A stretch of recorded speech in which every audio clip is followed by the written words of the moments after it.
However you may have reformed your life in many things, and may have had religious affections, and may keep up a form of religion in your families and closets and in the house of God, it is nothing but his mere pleasure that keeps you from being this moment swallowed up in everlasting destruction.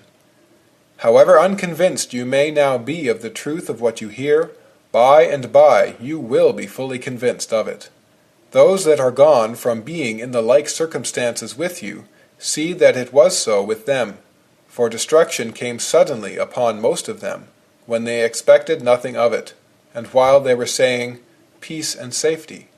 Now they see that those things on which they depended for peace and safety were nothing but thin air and empty shadows. The God that holds you over the pit of hell, much as one holds a spider or some loathsome insect over the fire, abhors you, and is dreadfully provoked. His wrath towards you burns like fire. He looks upon you as worthy of nothing else but to be cast into the fire. He is of purer eyes than to bear to have you in his sight. You are 10,000 times more abominable in his eyes than the most hateful venomous serpent is in ours. You have offended him infinitely more than ever a stubborn rebel did his prince, and yet it is nothing but his hand that holds you from falling into the fire every moment. It is to be ascribed to nothing else, that you did not go to hell the last night, that you were suffered to awake again in this world, after you closed your eyes to sleep. And there is no other reason to be given why you have not dropped into hell since you arose in the morning, but that God's hand has held you up. There is no other reason to be given why you have not gone to hell, since you have sat here in the house of God, provoking his pure eyes by your sinful wicked manner of attending his solemn worship. Yea, there is nothing else that is to be given as a reason why you do not this very moment drop down into hell. O sinner, consider the fearful danger you are in. It is a great furnace of wrath, a wide and bottomless pit, full of the fire of wrath, that you are held over in the hand of that God whose wrath is provoked and incensed as much against you as against many of the damned in hell. You hang by a slender thread, with the flames of divine wrath flashing about it, and ready every moment to singe it and burn it asunder. And you have no interest in any mediator, and nothing to lay hold of to save yourself, nothing to keep off the flames of wrath, nothing of your own, nothing that you ever have done, nothing that you can do, to induce God to spare you one moment. And consider here more particularly, 1. Whose wrath it is. It is the wrath of the infinite God.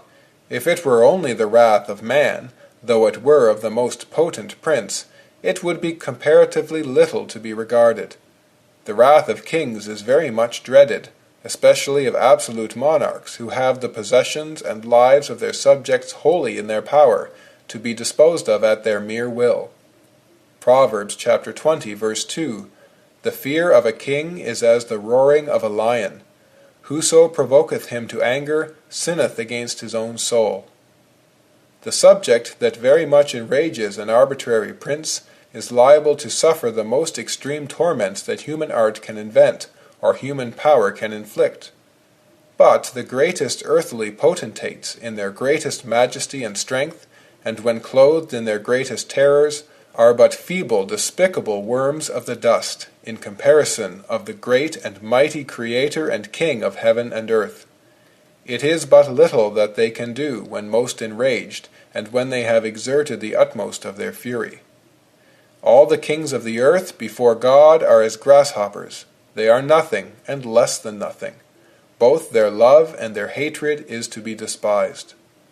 The wrath of the great King of kings is as much more terrible than theirs, as his majesty is greater. Luke chapter 12, verses 4 and 5. "And I say unto you, my friends, be not afraid of them that kill the body, and after that have no more that they can do. But I will forewarn you whom you shall fear. Fear him which, after he hath killed, hath power to cast into hell. Yea, I say unto you, fear him." 2. It is the fierceness of his wrath that you are exposed to. We often read of the fury of God, as in Isaiah chapter 59, verse 18. According to their deeds, accordingly he will repay fury to his adversaries. So, Isaiah chapter 66, verse 15, For behold, the Lord will come with fire, and with his chariots like a whirlwind, to render his anger with fury, and his rebuke with flames of fire. And in many other places. So, Revelation chapter 19, verse 15, we read, The winepress of the fierceness and wrath of Almighty God. The words are exceeding terrible. If it had only been said, the wrath of God, the words would have implied that which is infinitely dreadful.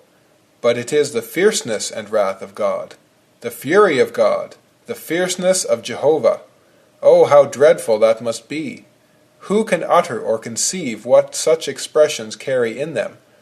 But it is also the fierceness and wrath of Almighty God, as though there would be a very great manifestation of his almighty power in what the fierceness of his wrath should inflict, as though omnipotence should be as it were enraged and exerted, as men are wont to exert their strength in the fierceness of their wrath.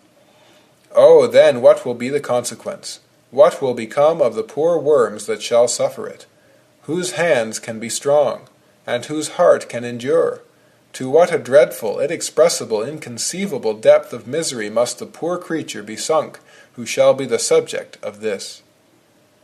Consider this, you that are here present, that yet remain in an unregenerate state.